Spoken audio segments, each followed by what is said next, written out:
Кога ја сакаш својата држава, правиш се за неа. Таков човек е Шакир Села, организаторот на Мис Македонија, кој што тврди дека девојките кои што ќе ги освојат првите 5 награди ќе бидат пратени на најголемите светски 5 надпревари, односно Мис Универзум, Мис Свет, Мис Супранационал, Мис Космо и Мис Гранд. Како започна процесот на организација за овој настан и кој се може да се пријави? Дали постојат некои стандарди на жени кои што може да се пријават?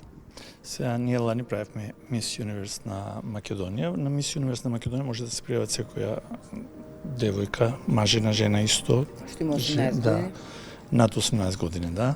А може и до 35-6 години. Да. Значи нема некој стандард. Меѓутоа, ова година правиме избор на Мис на Македонија, каде што треба малку да бидеме постриктни. Значи, годините ќе бидат од 18 до 30, така да нема мажени, нема жени со деца, него само девојки кои ќе представат Македонија надвор од Македонија на светските избори. Кои бенефити ги добива девојката која што ќе победи? Па, бенефити има многу фактички. Као прва соработка со нашата агенција која е стационирана во Истанбул, а се отворивме исто агенција во Нью Йорк и во Дубај, така да девојките кои ќе победат на изборот на Мис на Македонија, првите 5 девојки, фактички ќе бидат под договор со нашата агенција. Ние ќе бидеме ко агенција која ќе ги представува во светски рамки. Така да исто ќе ги испратиме по избориве, да не представат на најдобар начин. Тоа се едни од најсветските престижни избори, така да сигурно ќе им биде едно одлично искуство. И животно и секако. Што ќе се случува денес за време на кастингот? Да, денеска значи се случува кастингот. На овој кастинг стручното жири ќе избере една победничка која ќе ви ја соопштиме нели понатака, која ќе не представува на Мис Юниверс 2025 година. Бидејќи главниот настан малце ќе го пролонгираме поради актуелните настани во државата, ќе мора малце да го пролонгираме, а денеска исто од девојките нели први да ги видиме, може да одбереме неколку кои ќе идат директно во финалето, значи уште во прв круг ќе влезат во финалето на главниот избор, а останатите девојки кои нема да бидат избрани денеска, ќе имаат шанса и можност да се пријават уште еднаш пред да го отвориме новиот конкурс. Дали исто така денеска ќе се даде можност да се, односно ќе се одлучи кои ќе бидат избрани за останатите 4 мисеви? Не, денеска го избираме само Мис Юниверс, а останатите ќе ги бираме на главниот настан.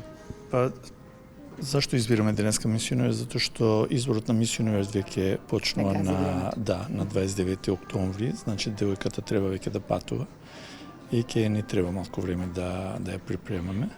Така да затоа одлучивме денеска да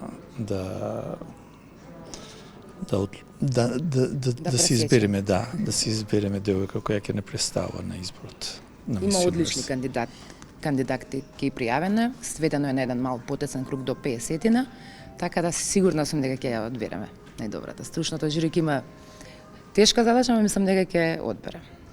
Кои можности тебе ти ги отвори оваа титула?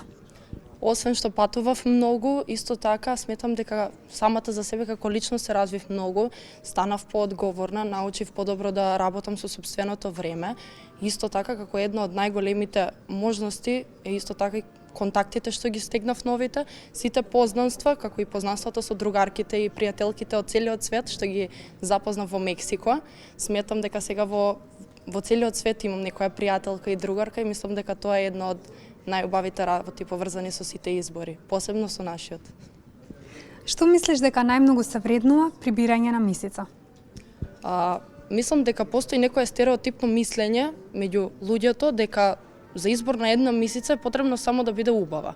Меѓутоа воопшто не е така, треба да знае нели да работи со време, да е одговорна, пред се да има карактер, да биде многу фина, да биде многу учтива, да знае како со луѓе, исто така да биде флексибилна, да биде културна и така натаму.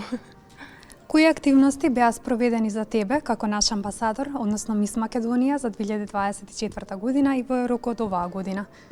Покрај подготовките што ги имавме за самиот избор, што не беа тука во Македонија и во Истанбул и на многу други локации, и покрај нели самото патување во Мексико за изборот, имаше и многу други ангажмани и проекти на кои што работев. Дали може да споделиш повеќе за нив?